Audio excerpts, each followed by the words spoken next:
Our crews are here in St. Petersburg, right along 4th Street North, where there is an active law enforcement presence from both St. Petersburg Police and the Pinellas County Sheriff's Office. There are also officials right behind us in Old Tampa Bay in the water conducting search efforts. We reached out to the agencies involved, and we have not heard back yet as to what they are searching for and also why officials are here. Now, we are right next to the Howard Franklin Bridge. Human remains have been found in the water by the Hillsborough County Sheriff's Office. They were found near Interstate 275 and 4th Street North. To be clear, they have not made a positive ID on the body yet, but the discovery comes during their search for Nahida Bristy, the second USF student that went missing. So you guys has been following me or following the story, because it's been national now, about the two missing students out of USF, actually right here where I live at in Tampa, Florida. You guys know I went live Friday when they found the remains of Zamil, who was a 27-year-old boyfriend of Nahida.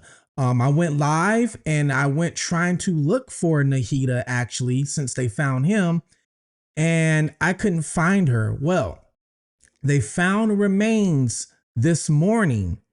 Get this, right at the exact point where I was standing at with you guys live.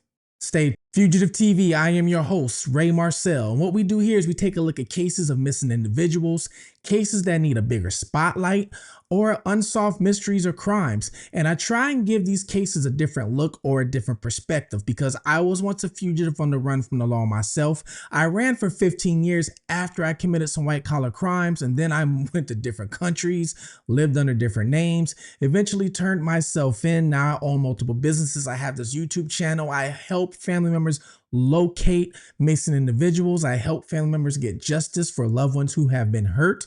Well, I have been following this case of they were missing two missing USF students down here in Tampa, Florida. USF stands for University of South Florida or Southern Florida. These two students were here from Bangladesh, okay? They were here on a student visa, both 27 years old, a male named Zamil and then a female named Nahida, all right? Well, they both went missing about a week and a half ago. I believe it was April 17th. Now, just to give you a quick rundown, just in case you're new to this case and you don't know what exactly happened, what's going on, all right?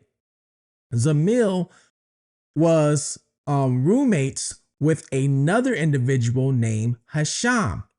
Now, Hisham had a background that nobody knew about. He had domestic violence against his dad for beating his dad, domestic violence for beating his little brother, a burglary charge, and he was living at a apartment that was under his name. It wasn't on campus, it was off campus, but they would advertise, of course, to students, here, you can live here in these apartments. Okay. So when Zamil came over here from Bangladesh, he ended up moving in with Hisham. But like I said, nobody knew about Hisham's background at the time. Now, Hisham ended up meeting another young lady from Bangladesh. This was her first year, named Nahida, okay? Now, they both started dating, and Nahida actually lived on campus. So she lived on campus in the dorm. Well, they both ended up missing last Thursday. Zamil was last seen at his apartment building with Hisham, because they lived together. And Zamil was last seen on campus. Zamil ended up leaving a study hall where her laptop was left, books and things like that, and just straight out vanished. Nobody knew exactly what happened with them. The roommate, Hisham, was eventually questioned, but they had to let him go. There wasn't enough evidence, and he said he wanted a lawyer. Well, they ended up arresting Hisham on another domestic disturbance call against his family members at the family house. Once they arrested him, they said they had enough digital evidence to ping him to the crimes of Zamil and also of Nahida. Now, that same day they arrested Hisham, okay, the same exact day, that morning, they found Zamil's remains, okay, off the Howard Franklin Bridge. Now, at the time, I didn't know if it was on the bridge or off the bridge. It was actually right underneath the bridge is where they found the remains. They found him in a plastic bag, dismembered, unfortunately. Now, me, once I found that out that they found him, but they didn't find Nahida, I went out to the scene, okay, and started recording live. Went on live YouTube and started recording. Took you guys to the Howard Franklin Bridge where they found him. Went over the Howard Franklin Bridge because the bridge connects Tampa, which is Hillsborough County, and goes to St. Pete, which is Pinellas County. So we drove from Tampa over to the St. Pete side, Pinellas County. I ended up stopping right there because something told me to stop there. I don't know what it is, but something told me, even though they didn't find him where I stopped, something told me to stop there. So I stopped there, got out my car twice, okay? And looked at the water, and the viewers who were with me, and we were all looking at the water. And I was talking about how trying to find her in this area of water would be hard because it's, you know, and then I was looking at I'm going to show you the video. I showed you guys some shrubbery, some trees, some rocks, and come to find out this morning, early morning, okay, I get a text message saying that they found, this is before it hit the news, they found remains, okay, at the same exact location I took you guys to. Tonight here at 10, human remains were found again near the Howard Franklin Bridge, just days after the body of a USF student, Zamil Limon, was found in the same area. Now, on Friday, Hisham Abu Garbe was arrested, and he is charged with his. Today, investigators were back out in that same area as the search for Nahida Bristy, the second person missing, continued. Brianna, the Hillsborough County and Pinellas County Sheriff's Office recovered human remains in the water near the Howard Franklin Bridge and 4th Street North in Pinellas County. Officials have not identified the person yet, and the Pinellas County Medical Examiner's Office now has those remains. Currently, there is no confirmation from officials linking this investigation with the missing USF student. Dozens of Hillsborough and Pinellas County Sheriff's deputies, forensic officials, and the medical examiner were investigating near mangroves at the water's edge just off the Howard Franklin Bridge. Officials used multiple boats and a helicopter in the search where they found human remains. First, we came out out of Tampa Bridge, and we saw so many cops' cars and just people in the forest. We're like, what is happening? And with all the cameras and stuff, just so many people stopped by the road. It was a large scene spanning hundreds of yards from the end of the Howard Franklin Bridge along a biking and walking path near the mangroves. I was literally standing right there. I point my camera at the trees. You're going to see shrubbery. If I would have went through the shrubbery, I would have found her.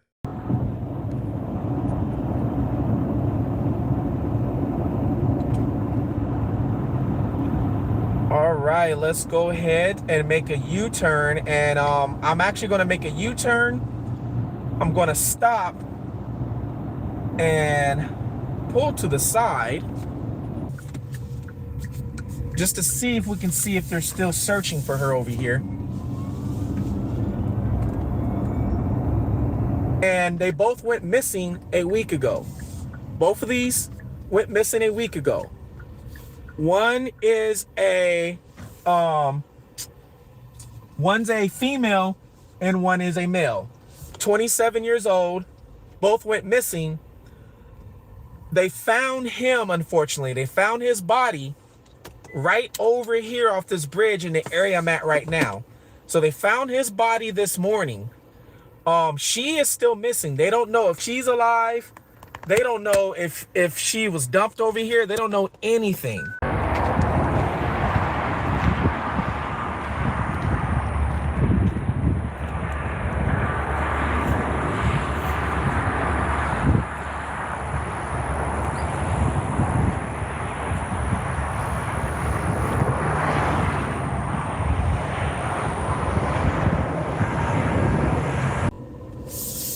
And let's see what we can find.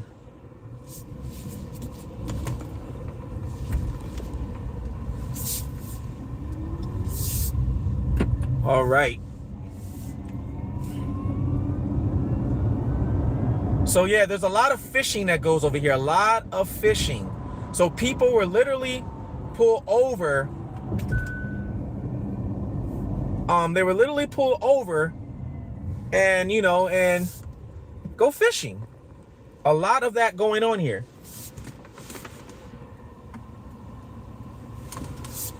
Let's see what we can find.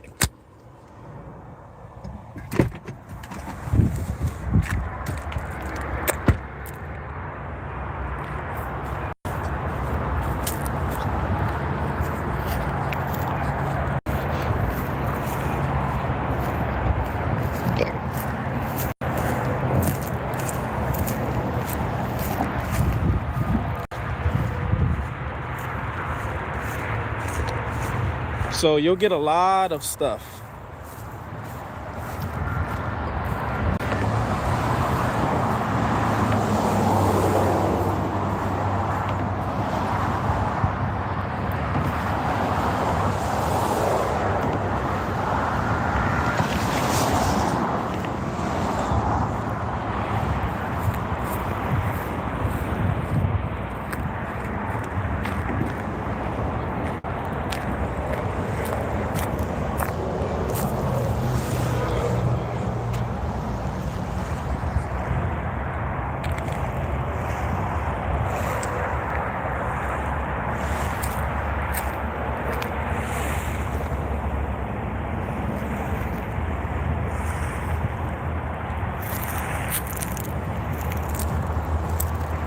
Can you guys hear me still?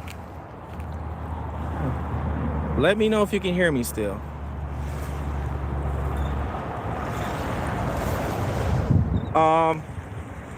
There's a boat coming. I don't know if that's a search and rescue. I don't know. Let's see.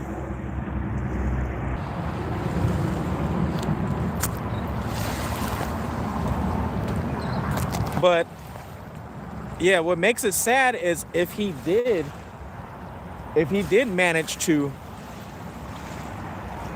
dump her off over here, you see all this thing, I mean, it would make it very hard to try and find her if she's over here somewhere. Very hard.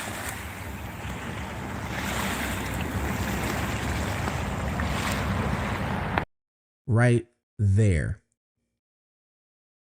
Oh, man, I don't even know what to say. Don't even know what to say. There was a reason why I stopped there, and I stopped there, but I am glad they did found her. Well, technically they have not said it was her, but they believe it's her. So technically they have not said it was her. So I guess you heard it from me first. Like I said, this is a very sad situation. Now, Hisham is currently in jail. The court documents came out, and the court documents are in detail to let you know exactly what he did that led up to everything, okay? So I'm going to read you guys the court documents. Take a look at this. All right, so this is from Hillsborough County. This is WFLA.com. WFLA was actually the first on the scene early this morning when the other remains were found. It says newly released court documents detail the events leading up to the arrest of a man in connection with the disappearance of two University of South Florida students. Nahida Bristy, 27, and Zamil Limon, 27, were last seen the morning of, it was April 16th, the last time they were seen. According to court documents, Bristy's friend told the U.S. police that he tried to contact her on April 17th, but her phone was off. He then attempted to contact their mutual friend, Limon, but his phone also appeared to be off. Another friend of the missing student said she last spoke with Bristy over the phone on April 16th at 11:30 a.m. and again at 2:14 p.m. Then Bristy asked her to bring her eyeglasses. The friend waited at 5 p.m. and Bristy never arrived. So Nahida Bristy asked if she could, can you bring her eyeglasses? The friend brought the eyeglasses, but Nahida never arrived. She attempted to call Nahida and the phone rang, but she did not answer. She then attempted to call several more times and the calls went straight to voicemail. On April 17th, the initial friend tried to find Limon at his apartment and then it gives you what the apartment was, which is Avalon Heights Boulevard. This man spoke with one of Limon's roommates who did not know where he was and said his scooter was still at the apartment. So Limon rode a scooter, okay? And said the scooter was still there. This is what the roommate said, all right? Now Limon also lived with a second roommate. Now, I did not know there was more than one roommate. Very interesting.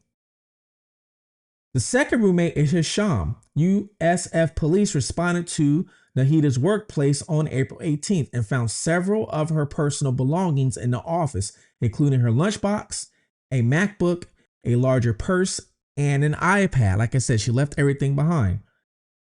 The iPad reportedly had Facebook Messenger conversations between Limon and Nahida and confirmed that the two had shared locations. These locations confirmed Nahida was near Fletcher Avenue and had called Limon at 12:41 p.m. on April 16th. So, like I said, they were dating, so they even shared each other's locations. Nahida account then sent Limon a message at 2:39 p.m., but court documents say it was in another language. And in unconfirmed context, Nahida then made two more calls at 2:42 p.m. and 2:52 p.m. USF police viewed surveillance footage from the campus that captured Nahida leaving her office building at 12:08 p.m. on April 16th. Additional cameras showed her walking from her office building while holding an umbrella to block the sun at 12:09 p.m. Okay. Detectives met with one of Limon's roommates who claimed he last seen him cooking rice the evening of April 15th. When his roommate left the apartment on April 16th at 1 p.m., Limon's scooter was still there. U.S. police pinged Limon's phone and locations appeared to show the device in the area of Limon's school and home between 4 p.m. and 6 p.m. before moving toward the Courtney Campbell at 7:43 p.m., remaining in Clearwater after 8. So what it's telling us is that his phone, okay, his phone, it pinged to his school between 4 and 6 p.m. Okay. But you also have to remember, nobody heard from him between 4 and 6 p.m. So nobody heard from him between 4 and 6 p.m. because it says even Nahida made two calls between 2:42 and 2:52. But they don't say if she talked to him. They just said she made two calls. All right. Then his phone pinged on the Courtney Campbell, which is a totally different bridge, guys, than the bridge I took you on, and a totally different bridge they found his body on. These bridges go parallel with each other, but the Courtney Campbell's up north and the Howard Franklin's down south. So it says his phone pinged, all right, at the Courtney Campbell at 7:43 and remaining in Clearwater after 8:25. The Hillsborough County Sheriff's Office took over the investigation for Limon as his apartment fell under their jurisdiction. So it all started in Hillsborough County, and that's where he lived at. So Hillsborough County had to take it over. Hillsborough County searched Limon's room and discovered personal items, including a toothbrush, a laptop charger, and his passport. When detectives interviewed both roommates, Hisham denied having any knowledge of either student's whereabouts. A detective noticed Hisham had a cut on his left pinky finger, and the injury was wrapped. When asked how he sustained the injury, he reportedly told officers that he got it while cutting onions. He also confirmed that he drives a white Honda Genesis G80. Okay. A query of his vehicle tag showed the vehicle was traveling on the Courtney Campbell Causeway April 16th, 7:53 p.m. So that vehicle, okay, the Genesis G80 has GPS in it. So they tapped into the GPS and saw that the GPS of his vehicle aligned with Limon's Zamil's cell phone. And they both were going on the Courtney Campbell. Now, the Courtney Campbell Bridge is about 30 to 40 minutes away from where they live at. Court documents say this placed Hisham's vehicle in motion and on the bridge within 10 minutes of the last known ping of Zamil's device. Additional efforts placed Hashim's vehicle in the same area as Limon's phone, both around the time the device was near Courtney Campbell and the timing of the device being near Sand Key on Clearwater Beach. Law enforcement conducted a follow-up interview with Hashim, during which he claimed that Limon and Nahida had never been in his vehicle, nor did he go to Clearwater. He also denied having any involvement with their disappearance. So he told the police, hey, they never been in my vehicle. They probably asked him, why is the phones pinging with your vehicle? He said, hey, they never been in my vehicle. I don't tell you guys, and I'm out. When confronted about his vehicle being in Clearwater, Hashim claimed he was there to look for fishing spots using the Maps app on his cell phone. When deputies asked for location history for these searches, Hashim said he had deleted them. Deputies confronting him about Limon's device also shown in Clearwater. Hashim said Limon asked him to drive him and his girlfriend, Bristy, to Clearwater. Didn't he just say they never been in the car though? He just said they never been in the car. Now the police confront him and say, hey, the device shows us in your car. So now they were in his car. Now he's saying they were in my car. I took them both to Clearwater. Hashim did not provide a reason why, just that he dropped them off and then he left. So he's saying he dropped them off and left in Clearwater. Then deputies again asked him how he sustained a cut on his left pinky finger. He maintained that it was from cutting onions. When asked what he was cooking while cutting these supposed onions, he claimed he did not remember. He also told deputies he wrapped his finger with duct tape and toilet paper when he first got injured.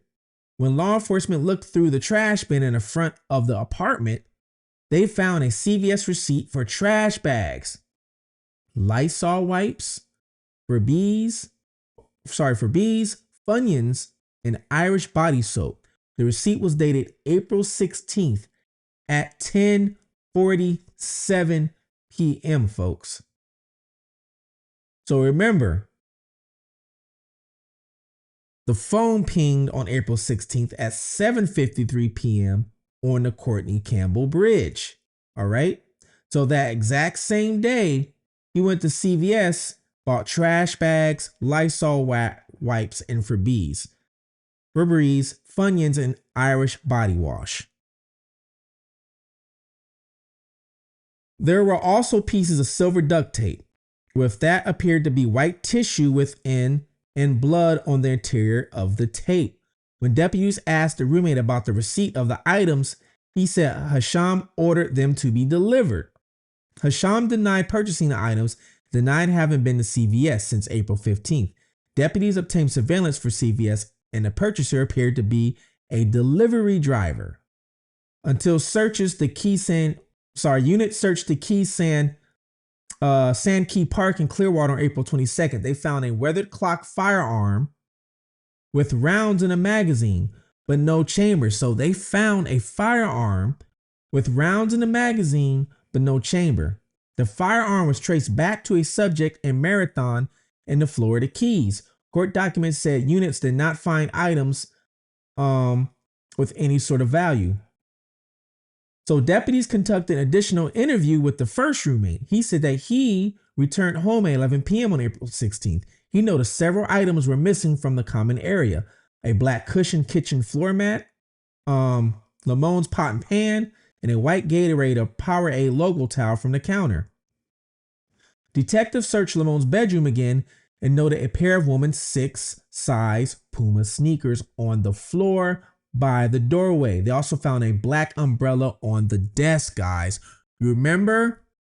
She was walking. Remember they said she left and was walking on camera with the umbrella to block the sun. So this is probably the same umbrella they found. These are probably the same shoes she was walking in, the Puma shoes. My God. Detectives searched Limon's and they found the umbrella on the desk. The first roommate confirmed that the sneakers belonged to Nahida, so those sneakers did belong to her. Court documents say these were the same shoes Nahida wore in USF surveillance footage, and the umbrella appeared to be similar. Like I said, they were the same thing. Excuse me. The roommate also said late on April night of April 16th, he saw Asham used his gray roller trolley cart to move multiple cardboard boxes from Limon's room to the compactor dumpster on site. When asked about it, Hasham said he removed old clothing that he no longer wanted. Wow. Law enforcement contacted the apartment's management and confirmed the dumpster had not been replaced since April 16th. The dumpster was relocated to a separate site for a later search. Deputies contacted Asham's mother on April 22nd. She said she last saw him at her home on Saturday between 9 p.m. and midnight. She did not notice any injuries on him. Asham was known to struggle with managing his anger and was violent with family in the past, court documents say. Because remember, I told you, he already has the violence against his own dad and brother. Asham then allowed deputies to look at his vehicle, which appeared to have been recently cleaned. He also agreed to show deputies the route he supposedly took to drive Limon and Bristy to Clearwater Beach. When asked which route he took, he said he used the Maps app on his phone and had deleted the location. Law enforcement searched the compactor on April 23rd and found the following. So they found the compactor. This is what they found. They found the missing black cushion floor mat, which had blood on it. Cooking pots and pans, a black wallet containing Limon's USF ID badge, Chase Star Wars themed Visa card, so he was a Star Wars fan, built MasterCard and a credit card, a gray shirt with holes, cuts, and blood, a light pink iPhone case that was Nahida's, gray shorts with blood, 3 pairs of socks, all which had blood, tan slides with blood, glasses consistent with Zamil Limon's. The items were swabbed, and those swabs were taken to Pinellas County for further testing. Results for swabs obtained from the black kitchen mat matched Nahida's. The gray t-shirt swaps matched Zamil's. Deputies also obtained additional surveillance footage from the Sand Key area, which reportedly showed a white Genesis traveling past the cameras. They also captured a figure in dark clothing walking from Sand Key, Sailing Marina, and out of camera view at the bottom where the bridge meets the sidewalk. Deputies obtained warrants to search Asham's apartment, his vehicle, his phone, and to obtain photographs of him. Asham again denied having any involvement in the student's disappearance. He claimed they were both alive when he dropped them off. While photographs of Asham were being obtained, law enforcement noticed a band-aid on his left upper triceps area. When the band-aid was removed, it was apparently a new sustained wound, according to court documents. Asham's injuries were photographed. Units searched the apartment and saw small apparent blood evidence in a hallway leading from the kitchen to Asham's bedroom. There was reportedly staining on the carpet of Asham's bedroom floor. All but 3 areas were tested and were positive for blood. An enhancement agent was applied to the bloody areas, and a significant blood pattern was seen from the foyer through the kitchen into the hallway and towards Asham's bedroom. In Asham's bedroom, 2 distinct blood patterns on the floor appeared to have human-sized shape and were saturated in the carpet. The enhanced blood areas had patterns consistent with smearing and dragging. So it sounds like this happened in the kitchen and dragged the body, if not both, to his bedroom. Under Asham's bed was a box of 3 rolls of heavy duct tape, plastic bags, similar to the bag containing the items collected from the compactor. Duct tape was also found in his bathroom. In Zamil's room, detectives found a small bunny clutch on a desk. The purse contained Nahida's US ID cards and credit cards. This further suggested that Nahida was at the apartment before going missing. Law enforcement brought Asham's phone to the Criminal Investigation Division. A forensic download on the phone revealed that Asham ordered the duct tape from Amazon on April 7th. So he ordered the duct tape. Pretty much what? More than a week before this happened. He also ordered a fire starter, charcoal, trash bags, and lighter fuel from Amazon on April 11th. A purchase confirming showed a fake beard shipped from Amazon on April 15th. On April 13th, Hisham allegedly asked GPT, what happens if a human has a put in a black garbage bag and thrown in a dumpster? Well, I don't know what kind of language he was trying to spell, but he went into ChatGPT like an idiot and tried to get help. When ChatGPT answered that it sounded dangerous, Hisham replied, how would they find out?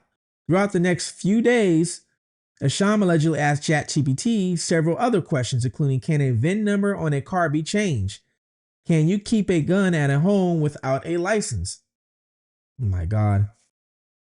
April 17th at 12:26 a.m., a ChatGPT search read, are cars checked at Hillsborough River State Park? Detectives tracked Hisham's device location and the time after his search was made. His phone left the apartment complex at 1:04 a.m. and stopped on the Howard Franklin Bridge at 11:30 a.m. And at 11:35 a.m., the phone's location traveled west, continue on the bridge before turning around on the Roosevelt Belt North. Guys, this is the same direction I took you guys on. The exact same direction. And I even said in the video, I said this is most likely the route that he took. The phone's location traveled west, continue on the bridge before turning around on Roosevelt Boulevard North. At 1:46 a.m., the phone's location stopped heading eastbound on the bridge and started again at 1:49 a.m. The phone's location was back at the apartment complex. So he stopped at 1:46, took 3 minutes to out of the car. So what he did was he left at 1:04 at the apartment, got to the Howard Franklin Bridge at 1:30. All right. At 1:35, the phone's location traveled west. At 1:46, the phone location stopped and he dumped off. Wow. Several questions were asked to ChatGPT on April 19th, including, has there been someone who survived a sniper bullet to the head? While my neighbors hear my GUN, and will Apple know who is the new iPhone user after a previous user? He was asking a lot of questions. After these developments, detectives searched the bridge on April 24th, found a black heavy-duty trash bag, and noted a smell consistent with decomposition, court documents said. The bag was also similar to the bags found on Hisham's bed and in a compactor. Inside the bag were human remains in advanced stage of decomposition that were later positively identified as Zamil Limon. His manner of death was ruled a homicide and cause was due to multiple sharp force injuries. As of this report, Nahida has not been found. Court documents say no evidence has been uncovered to support any probability that Nahida Bristy remains alive. Law enforcement believes that Hisham used a blade instrument to fatally wound both of them. Hisham is accused of using various cleaning supplies to clean the scene, concealing Limon's body in a large pre-purchased black utility bag before leaving his body on the left side of the bridge. He also disregarded personal items of theirs in a trash compactor. Yeah, and if you look at this recording right here, you see the reporter. You see that fence standing behind her? That is the same area where I stopped at, and you'll see it where I stopped at. And if I would have kept going, because I got out the car and then I went into the rocks, the water. And if I would have, when I looked at the shrubbery, if I would have kept going, that is where she was located at. Oh man, so this guy pre-planned all of this, ordered the stuff from Amazon, went to CVS, was asking ChatGPT everything. I didn't even know there was a third roommate. So there's a third roommate that was there. or not there at the time, but lived there. Now, apparently he did this in the kitchen. I'm wondering if he did this, like, did he do it one after another? How did he lure her away from her office? Did he use Zamil's phone and, text her from Zamil's phone thinking that, and then she was worried and that's why she left all her stuff to hurry up and got there? Now, some people told me that used to work with Hisham and Hisham's family. They said Hisham has anger issues. They could hardly work with the man. That they're surprised he's even around. They say he had anger issues. Nahida told her friends, that she was worried about Hisham and she was worried about her boyfriend Zamil living in that place with Hisham. Zamil even had concern about Hisham. There was red flags to begin with this guy. Well, I hope Florida does what Florida does best and give this guy the death penalty, because that's what we have here. We have it. So hopefully they do what they do best. Oh man, it just bothers me that I'm right there where they found her at. So, and something told me to stop there too. Almost like I don't even know. Something told me to stop there. But I'm glad they found her. My condolences go out to the family. Once again, the family, if you need anything, you guys can reach out to me because I'm right here in Florida. So if you need me to give you any information that you can't obtain, hey, I'm right here. I believe the family might be trying to take legal action now against the apartment building because he had a violent history. So how is he allowed to live in an apartment building that's right next to a student campus? So hopefully the family can pursue that and get justice for that. Justice should be coming for both of them. Please like and subscribe. Comment below, especially if you were there during my live. Comment below if you're just now hearing about this. Comment below if you're watching this from anywhere around the world. I try to interact with everybody, your city, state, country. Please watch out for your surroundings. Take care of yourself. Love one another. Until next time, Fugitive TV, I'm out.